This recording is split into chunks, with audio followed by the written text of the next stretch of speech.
아, 예. 감사합니다. 줌으로 만나니 인사도 더 잘한다.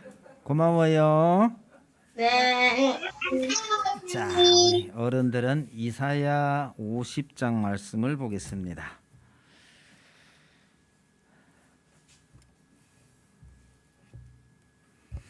이사야 50장 4절에서 11절을 봉독해 드리겠습니다. 주 여호와께서 학자들의 혀를 내게 주사 나로 공고한 자를 말로 어떻게 도와줄 줄을 알게 하시고 아침마다 깨우치시되 나의 귀를 깨우치사 학자들 같이 알아듣게 하시도다. 주 여호와께서 나의 귀를 여셨으므로 내가 거역하지도 아니하며 뒤로 물러가지도 아니하며 나를 때리는 자들에게 내 등을 맡기며 나의 수염을 뽑는 자들에게 나의 뺨을 맡기며 모욕과 침뱉음을 당하여도 내 얼굴을 가리지 아니하였느니라. 주 여호와께서 나를 도우심으로 내가 부끄러워하지 아니하고 내 얼굴을 부싯돌같이 굳게 하였으므로 내가 수치를 당하지 아니할 줄 아노라. 나를 의롭다 하시는 이가 가까이 계시니 나와 다툴 자가 누구냐? 나와 함께 설지어다. 나의 대적이 누구냐? 내게 가까이 나올지어다. 보라, 주 여호와께서 나를 도우시리니 나를 정죄할 자 누구냐?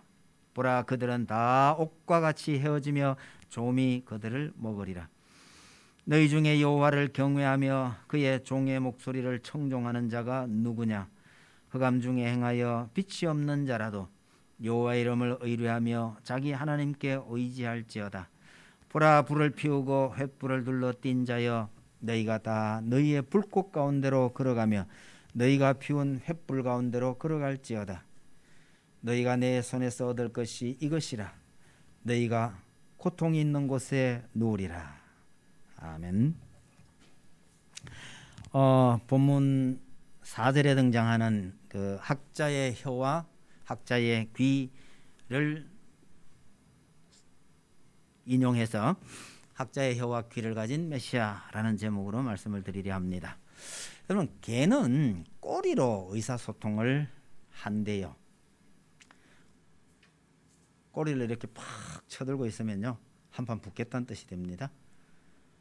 그래서 싸우다가 졌다 싶으면요, 꼬리를 싹 내려요. 근데 고양이는 이게 반대거든요. 그래서 개와 고양이는 이 의사소통 구조가 달라서 만나기만 하면 맨날 싸운다고 그래요. 그 정도가 아니라 사실은 꼬리를 어느 방향으로 어떻게 흔드냐를 보면 개의 기분이, 개의 의도를 참 쉽게 알 수 있다고 그래요.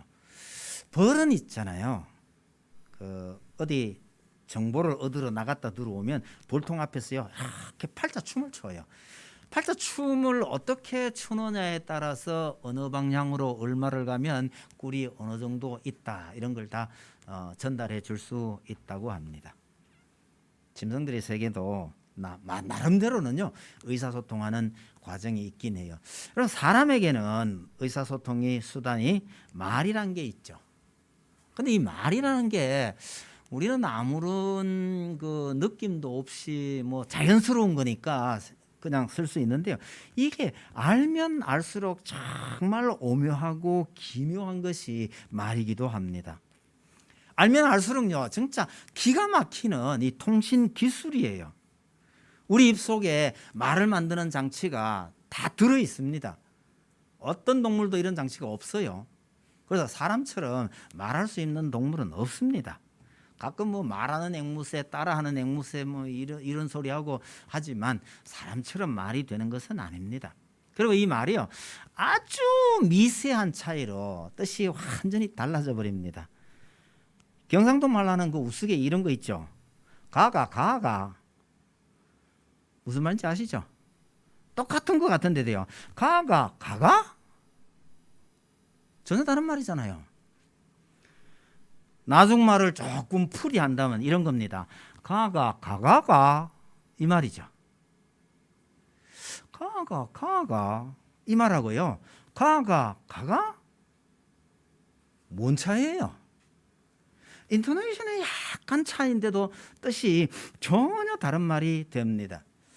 컴퓨터가 아무리 통역을 잘한다고 해도요, 아마 이 언어를 통역하기까지는요, 이 끝까지 쉽지 않을 겁니다.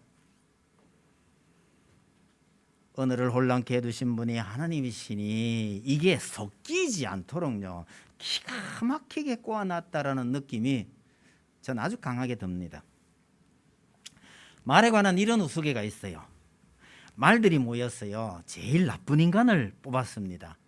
그 후보에 오른 사람들이 어떤 사람이냐면요, 말머리 돌리는 사람, 말꼬리 잡는 사람, 말 덧없는 사람, 말 자르는 사람, 말 많은 사람, 이런 거예요. 그러면 이런 얘기를 만약에 다른 나라 말로 통역을 한다고 하면 생각을 해보세요. 이건 통역 불가합니다. 번역을 하는 순간에 그 말이 지니고 있는 느낌이나 이게 완전히 달라져 버리기 때문에 경우에 따라서는 번역 절대로 안 되는 이런 말도 참 많아요. 그러면 같은 말을 쓰는 한국 사람들끼리는 문제가 없나요? 같은 말인데도 말귀를 잘 못 알아듣는 사람들이 들어 있잖아요. 같은 말을 쓰는데도 말이 통하지 않는 사람과 말을 해야 한다는 것은 정말 힘든 일이기도 합니다.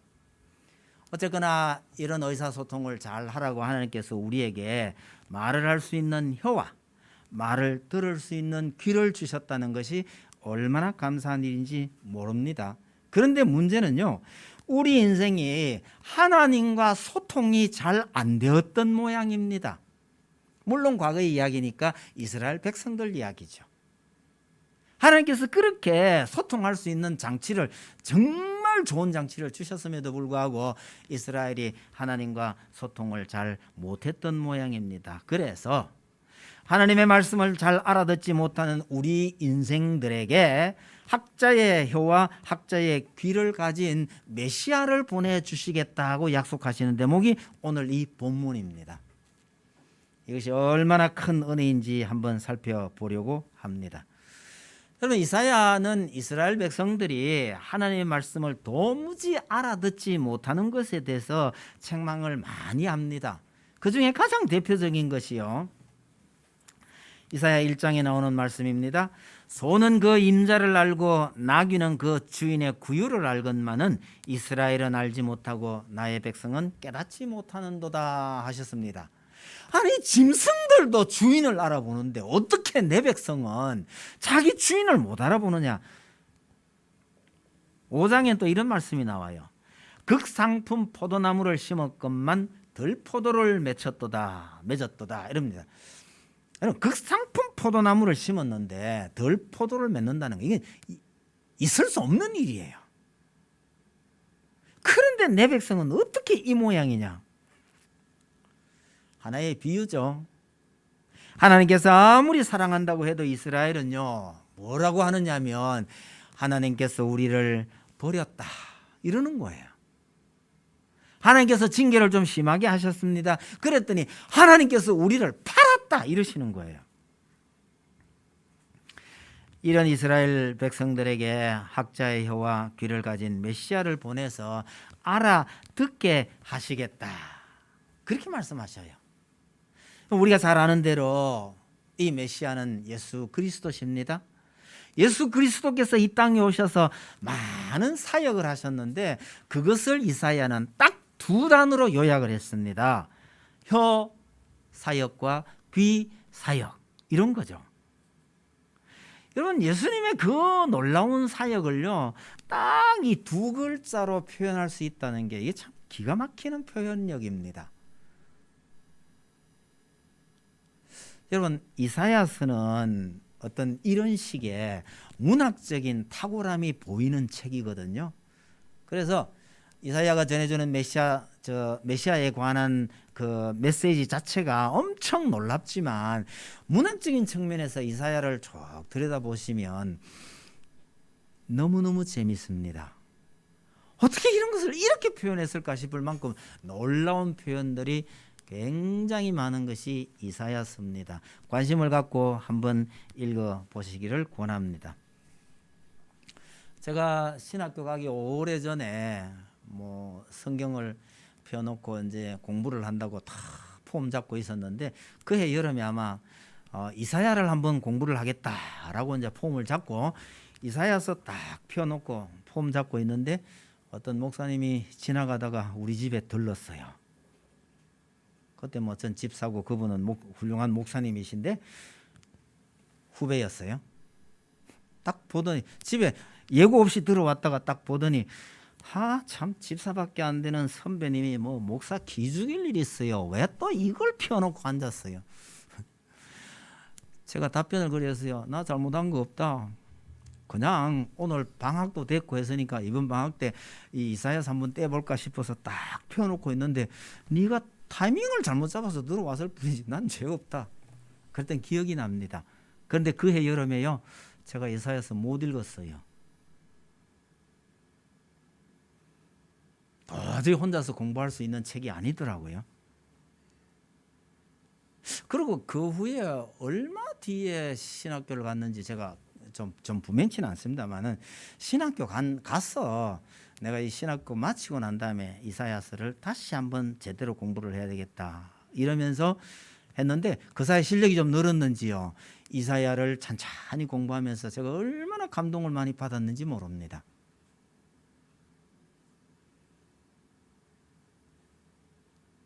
그때 느낌은 이렇습니다. 이사야서는요 아무데나 펴도요 그 자체로 설교입니다. 놀랍더라고요. 자, 그건 제 개인적인 감정이고요. 어쨌든 예수님께서 이 땅에 오셔서 놀라운 사역을 펼치는데 그 사역을 딱 두 글자로 혀 사역과 귀 사역 이렇게 하셨단 말이에요. 저 혼자 흥분하는 건지 모르겠지만 참 너무나 놀라운 표현입니다. 우선 그 혀 사역에 대해서 먼저 생각을 해보도록 하겠습니다. 그럼 4절을 한 번 더 보셔요. 주 여호와께서 학자들의 혀를 내게 주사 나로 공고한 자를 말로 어떻게 도와줄 줄을 알게 하시고 이렇게 표현하시죠. 혀 사역이라는 게 뭐냐 그러니까요. 말로 어려움에 처한 자들을 도와주는 사역이다 그런 뜻입니다. 학자의 혀라는 것은 잘 교육받은 혹은 훈련이 잘 된 혀라는 뜻이지요. 또 시비 걸지 마세요.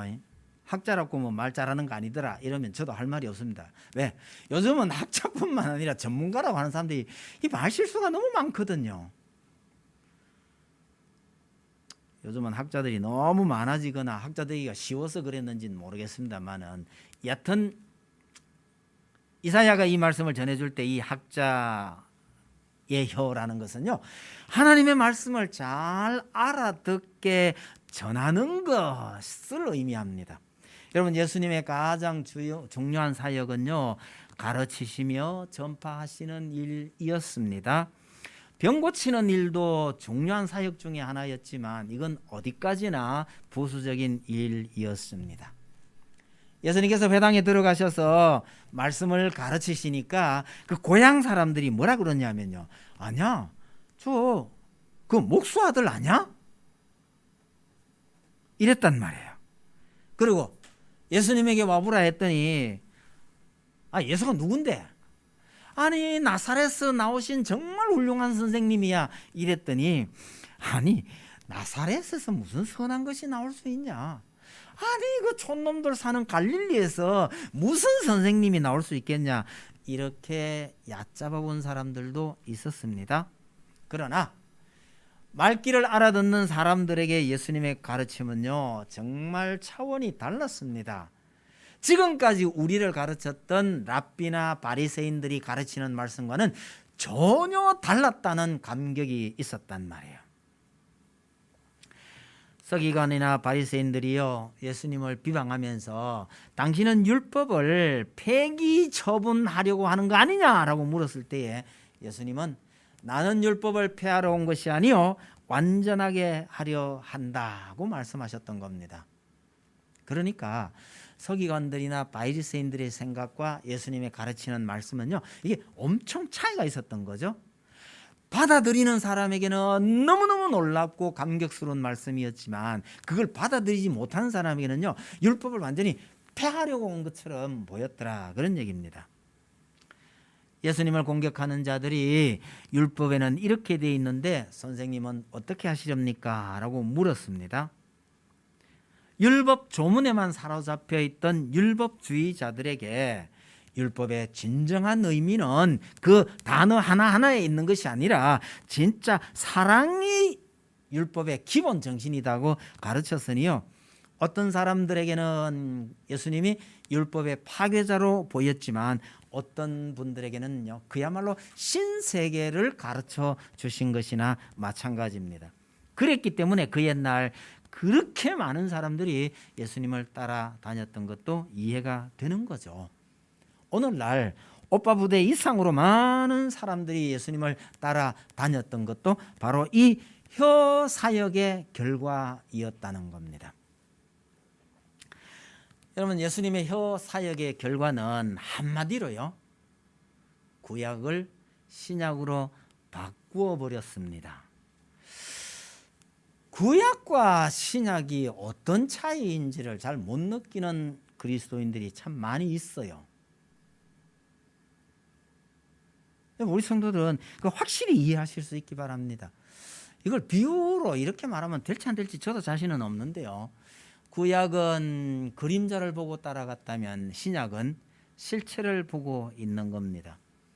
구약은 형식이 중요했다고 한다면 신약은 본질이 중요한 겁니다. 쉬운 말로 하면요, 구약에서는 그냥 맛만 보다가 아니면 그림책만 보고 있다가 신약은요, 정식 만찬을 차려놓고 먹는 것이라고 할 수 있을 만큼 이게 참 큰 차이입니다. 구체적으로 말씀드린다면 첫 번째요, 하나님을 제대로 알게 해 주셨습니다. 형식과 율법적인 종교에서 사랑의 종교로 변모시켜 버리셨습니다. 이거 아주 쉬운 말로 하면요, 엄하기만 하던 그 아버지가 어느 순간에 친구처럼 다정한 모습으로 정말 사랑스러운 아버지로 바뀐 것과 비슷하다고 할 수 있을 것 같습니다. 우리는 이런 걸 잘 못 느끼잖아요. 근데 이제 그 옛날 얘기를 할 것 같으면 이런 겁니다. 아버지를 아버지라 부르지 못하던 길동이가 드디어 아버지를 아버지라고 부를 수 있게 된 게 이게 얼마만한 감격이었을까요? 우린 잘 모르겠어요. 그러나 한번 상상을 해보세요. 전국을 그렇게 시끄럽게 했던 이유가 뭐냐 그러니까 아버지를 아버지라고 못 부르게 된 것 때문에요. 그게 그렇게 큰 차이일까요? 저는 구약의 이스라엘 사람들은 하나님이 우리 아버지란 건 알았어요. 그러나 그 아버지를 아버지라고 부르지 못했고 그분 앞에 정말 사랑스러운 모습으로 다가가지 못했습니다. 그런데 예수님께서 그 아버지가 정말 친근한 아버지로 바꾸어 버리신 겁니다. 아니, 하나님이 바뀐 게 아니에요. 이스라엘 백성들의 그 생각을 완전히 바꾸어 놓으신 것이죠. 하나님께 예배할 곳이 사마리아냐 예루살렘이냐라고 묻던 그 수가성 여인에게 장소가 중요한 것이 아니라 진실된 마음을 드리느냐 아니냐, 이게 중요하다고 가르치셨습니다. 구약에서는 개인적으로 하나님 앞에 나올 수도 없었습니다. 중간에 제사장이 나를 대신해서 하나님께 제사를 드리는 그런 관계였잖아요. 그러나 이제 신약에 들어오면요, 우리가 누구라도 하나님 앞에 직접 당당하게 나아갈 수 있는 관계로 발전시켜 주신 겁니다. 여러분, 하나님 앞에 진짜 여러분들이 직접 하나님과 통화하시길 바랍니다. 중간에 목사 끼워 넣지 마세요. 자꾸 중간에 이상한 사람 끼워 넣으니까 이상한 사람들이 나와가지고 자꾸 엉뚱한 짓을 하는 겁니다. 목사님 기도해 주세요. 네, 좋습니다. 가장 중요한 것은요, 하지 말라는 뜻은 아니에요. 가장 중요한 것은요, 우리 자신이 하나님께 직접 기도할 수 있게 됐다는 사실, 이걸 더 중요하게 여기시라는 뜻입니다. 예수님의 혀사역의 가장 중요한 부분은 하나님이 우리에게 어떤 분이신지를 제대로 알려주셨다. 전 이게 제일 큰 사역이라고 생각합니다. 안식일 문제도 비슷해요. 유대인들에게 안식일 문제는 그야말로 사람을 옥죄는 거였어요. 해서 안 되는 일이 수백 가지였습니다. 그런데 예수님께서는 이 안식일에 대한 개념을 바꾸시기 위해서 의도적으로 도발을 하셨어요. 이거 확실히 의도적으로 도발하신 게 맞습니다. 그러시면서 남기신 혁명적인 선언 한마디가요, 안식일이 사람을 위하여 있는 것이라고 하셨습니다.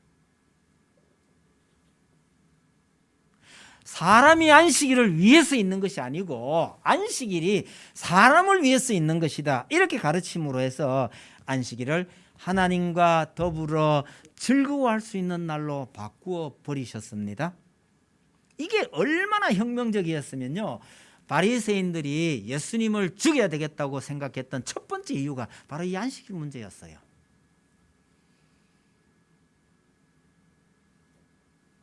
오늘날 우리 주일이 구약의 그런 안식일의 개념과 통하는 것은 똑같은 건 절대로 아닙니다.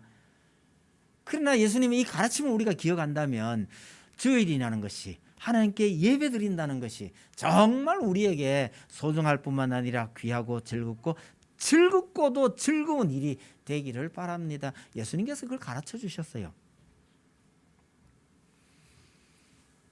어쩌면 가장 뚜렷한 것 중에 하나가 율법의 해석이 달라져 버렸죠. 여러분, 오늘도 율법대로라 할 것 같으면요, 우린 못 먹을 거 참 많습니다. 삼겹살, 족발, 추어탕, 순대, 내장탕, 조개구이도 마찬가지일 것 같고요, 오징어도 마찬가지일 것 같고요. 여러분, 이런 거 좋아하시는 분들은요, 특별히 예수님께 더 감사를 드려야 합니다. 예수님께서 쉽게 말합시다, 다 먹을 수 있도록 해주신 겁니다.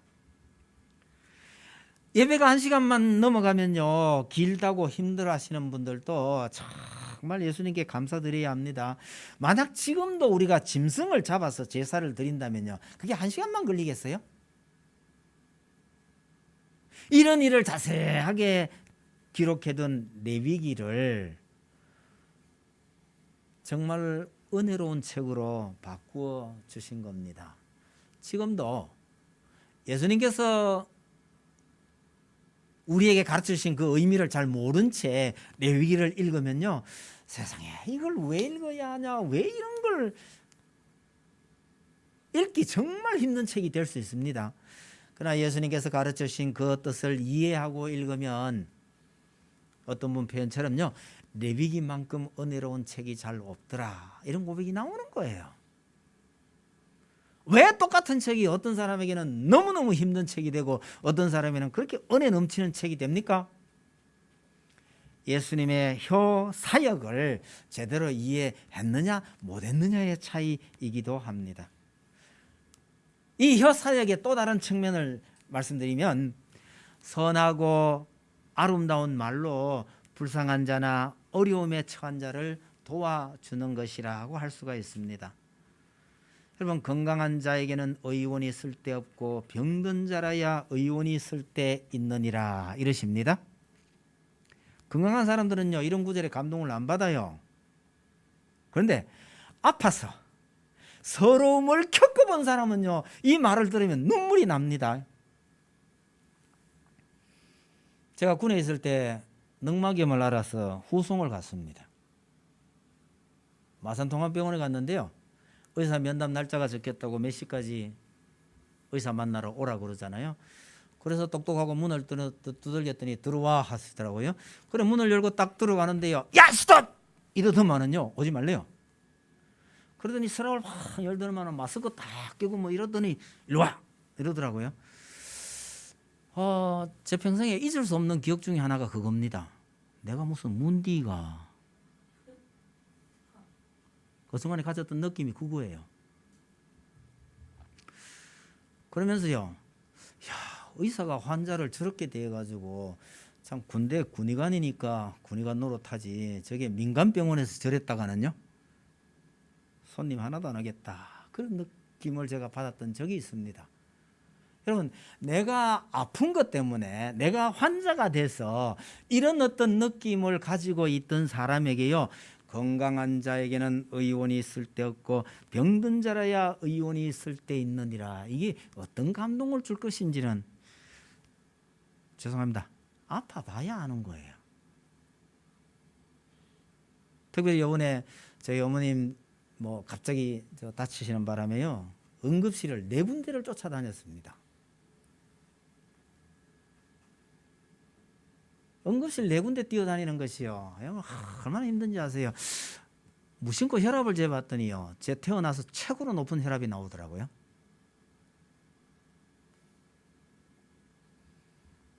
그렇게 뛰어다닐 동안 의사들은요 진짜 따뜻한 말 한마디 하는 의사가 없습니다. 반드시 의사만이 아니고 거기에 종사하는 분들도 마찬가지고요.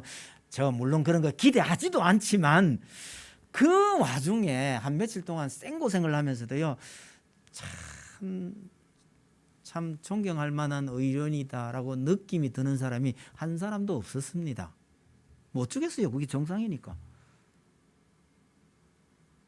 그런 감정으로 예수님의 이 말씀을 들어보시면요 이게 얼만큼 아름답고 위로를 주는 말씀인지 모릅니다. 내가 의인을 부르러 온 것이 아니요 죄인을 부르러 왔노라 이러시잖아요. 이것도 별 감동 안 되죠. 우린 다 의인이니까. 그러나 정말 내가 죄인이라고 애통하는 마음을 품고 있는 사람이 이 말씀을 들을 때에 이게 얼마만큼 위로가 됐을지를 한번 상상은 해보십시다.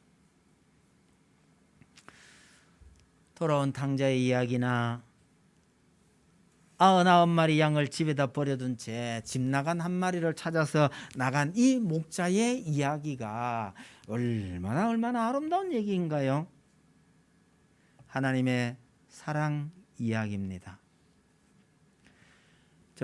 이 비슷한 이야기를 이렇게 모아가지고 참 아름다운 사랑의 이야기만 모은 책이 꽤 오래됐습니다. 오천석 씨라는 우리나라 문교부 장관 1호 문교부 장관이었던 걸로 제가 어렴풋이 기억을 하는데요. 이 오천석 씨라는 분이 이런 이야기들만 딱 모아서 책을 하나 낸 적이 있었습니다. 오래전 이야기입니다. 아직도 그 책 구할 수 있을는지는 모르겠는데요. 책 제목이 노란손수건입니다. 노란손수건 오천석. 그 안에요 참 감동적이고 아름다운 얘기들이 단편 같은 것들이 소복이 들어있는 책입니다. 전 예수님의 이 이야기를 보면서요 예수님께서 이렇게 아름다운 이야기를 했더니 뭐라 그럴까요? 그거하고 비슷한 이야기들이 이렇게 많이 있구나 이런 느낌을 제가 받았던 겁니다. 예수님의 이 이야기들은요 하나님의 사랑 이야기입니다.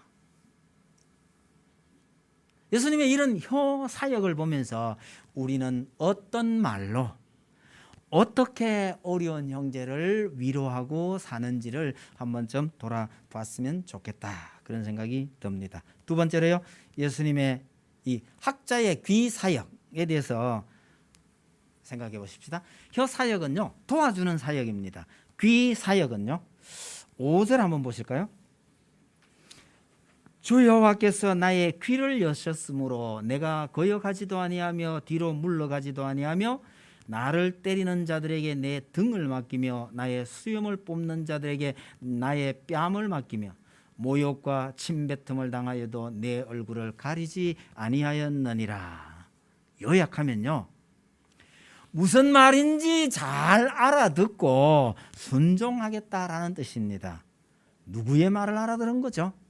하나님의 말씀을 잘 알아듣고 하나님의 말씀에 순종하겠다는 뜻입니다. 우리 예수님께서 당하신 고난과 죽음을 의미합니다. 아니 그 고난과 죽음을 예수님께서 기꺼이 당하겠다라는 뜻입니다. 여러분 어떤 사이비들이 주장하는데 이 고린도전서 2장 8절에 보시면요 그 당시 관원들이 예수님을 알아보지 못했기 때문에 예수를 죽였다. 뭐 그렇게 해석되는 구절이 하나 있습니다. 그걸 근거로요. 사람들이 잘 몰라서 예수를 죽였다. 그래서 예수님은 임무를 완성하지 못했다. 그 나머지 임무를 완성하기 위해서 내가 왔다. 통일교 주장입니다. 근데 그 구절 바로 뒤에 보면요. 세상의 그 관원들이 메시아를 예수 그리스도를 알아보지 못하게 하신 분이 하나님이시라고 돼 있어요. 예수님의 고난은 사람들이 몰라서 된 것이 아니라 형식상으로 그렇게 보일지라도 그것은 예정되었던 것입니다. 하나님의 뜻이었단 말이에요. 이사야가 그것을 자세하게 예언을 해 두었습니다. 그가 찔림은 우리의 허물 때문이요 그가 상함은 우리의 죄악 때문이라. 그가 곤욕을 당하여 괴로울 때도 그의 입을 열지 아니하였으며 마치 도수장으로 끌려가는 어린 양과 털 깎는 자 앞에서 잠잠한 양같이 그의 입을 열지 아니하였도다. 메시아로 오신 예수 그리스도께서 이런 고난을 기꺼이 겪으실 것을 이미 500여 년 전에 이렇게 예언하고 있는 겁니다. 예수님께서는 이 땅에 오셔서 하나님께서 말씀하신 것만 말씀하셨습니다. 요한복음 5장 30절에요. 내가 아무것도 스스로 할 수 없노라. 듣는 대로 심판하노니 나는 나의 뜻대로 하려 하지 않고 나를 보내신 이의 뜻대로 하려 함으로 내 심판은 의로우니라. 내 뜻대로 하는 것이 아니에요. 들은 대로 한다는 거예요. 누구 말씀대로요? 하나님 아버지께서 말씀하신 대로 나는 한다, 이런 뜻입니다. 그래서 예수님의 모든 행동은 말씀을 응하게 하려 하심이었다고 합니다. 스스로 때가 되어서 죽을 곳으로 찾아간 것은 말할 것도 없고요. 십자가에 달린 예수님의 옷을 누가 가져갈 것인지 제비 뽑는 것도, 목마름을 참는 것도, 뼈가 꺾이지 않을 것도, 다시 살아나심도 전부 성경을 응하게 하려고 그랬다고 말합니다. 극도의 고통을 당하던 십자가상에서도 하나님께서 무슨 말씀을 하셨는지 귀를 기울이고 있었습니다. 여러분, 겟세마네의 기도 아시죠? 우리는요, 고난을 피하기 위해서 기도할지 몰라도 예수님께서 가장 고통스럽게 기도하셨던 그 겟세마네의 기도조차도요, 기꺼이 하나님의 뜻에 순종할 수 있도록 도와달라는 기도이었습니다. 하나님의 말씀에 절차하게 순종하는 모습을 겟세마네 동산에서도 보여주셨습니다. 온갖 모욕을 당하여도 부끄러워하지 아니하는 것은 여호와께서 나를 도우실 것을 확실하게 아셨기 때문입니다. 여러분, 하나님께서 도와주시면요, 정말 부끄럽지도 않고 괴롭지도 않을까요? 아닙니다. 여기 이 말씀의 의미는 힘들고 어렵지만 하나님의 뜻이 그것이라면 나는 견디고 이겨낼 수 있다, 그 뜻입니다. 얼굴을 부싯돌같이 굳게 한다는 것은 우리식으로 말하면요, 얼굴에 철판을 깐다는 말입니다. 여러분, 쉬운 일이 아닙니다. 견디어 내겠다는 말씀이십니다. 8절 9절을 보시면요, 예수님은 나를 의롭다고 하실 일을 의지한다고 합니다. 그것이 하나님의 뜻임을 알아들었기에 순종하는 것이고, 또 그분이 의롭다고 하실 것이기에 모든 수치와 모욕을 견딜 수 있다는 것이죠. 하나님의 말씀을 기억하면서 이 모든 것들을 이겨낼 것이라고 말합니다. 그리고 최후의 승리를 누릴 것을 확신하고 있습니다. 이것이 귀사역입니다.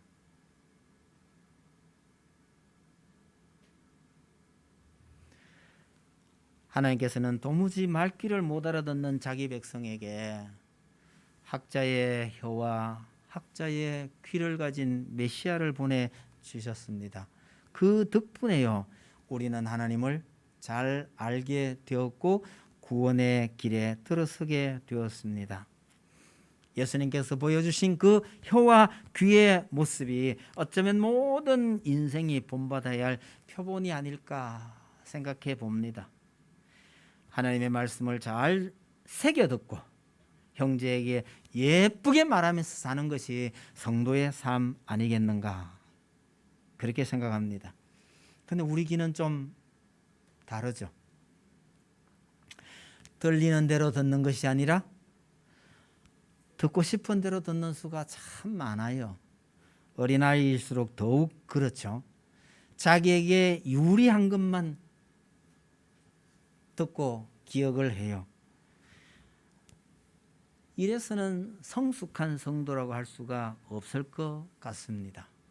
그래서 우리는 먼저 하나님 앞에 겸손하게 엎드려서 그 하나님의 말씀을 들으려고 하는 자세가 정말 중요하다고 생각합니다. 예수님께서 어떤 분은 그래요. 새벽 기도는 예수님께서 만드셨다 이러는데요. 예수님께서는 새벽에만 기도하신 거 아니에요. 밤늦게도 하셨어요. 낮에도 하셨어요. 시간만 있으면 기도하셨어요. 왜 그러셨어요? 하나님의 말씀, 하나님의 뜻에 귀 기울이느라고요.